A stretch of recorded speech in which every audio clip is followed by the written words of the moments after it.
د افغانستان کرکټ ملي لوبډلې لوبډلمشر اضغر افغان د کرکټ بورډ مشرانو ته ګواښ کړی که چېرته ژر ورته تمریناتي کیمپونه برابر نشي نو ملي لوبډله به له راتلونکو نړیوالو سیالیو لاس په سر شي. سلام، وخت مو خیر. سمون آنلاین ټي وي ته ښه راغلاست. که چینل مو نه وي سبسکرايب کړی د نورو معلوماتو لپاره زموږ چینل سبسکرايب کړئ.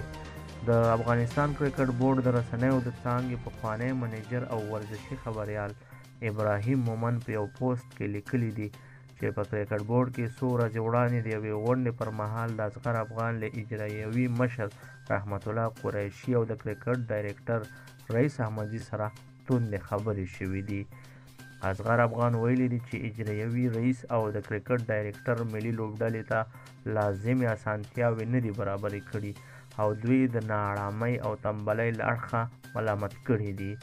ابراهیم مومند وړاندې لیکي اضغر افغان د ملي لوبډلې په استازیتوب د کرکټ بورډ مسؤلینو ته ګواښ هم کړی چې که چېرته په څو ورځو کې ملي لوبډلې ته تمرینات پیل نشي نو له راتلونکو مهمو نړیوالو سیالیو به لاس په سر شي او ملي لوبډله به ډیر حقایق ولس ته بربند کړي.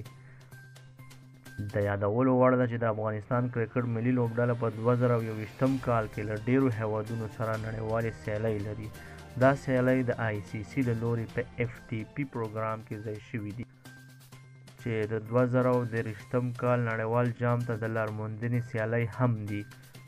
افغانستان چې په راتلونکي جنوري میاشت کې د آیرلینډ سره 3 نړیوالې ورځنۍ لوبو لړۍ ترسره کوي. تر اوسه پورې نه هم لوبډله اعلان شوې ده او نه هم کوم تمرینات پیل شوي دي. بلخوا د افغانستان او هند ترمنځ سیالي چې د راتلونکي مارچ میاشت کې ترسره کیدونکې وه په اړه یې داسې اوازې دي چې دا سیالي هم سپتمبر میاشت ته غځېدلې ده، خو په سپتمبر کې بیا افغانستان له پاکستان سره هم سیالي لري. تر دې مخکې بیا افغانستان سږکال د اسټرالیا سره یوازینۍ ټیسټ لوبه درلوده چې اسټرالیا هغه لوبه ځنډولې ده. افغانستان له تیر څه کم یو کال څخه هیڅ نړیوالې سیالي نه ده ترسره کړې. که چا زموږ چینل نه وي سبسکرايب کړی زموږ چینل سبسکرايب او دا ویډیو لایک او شیر کړئ.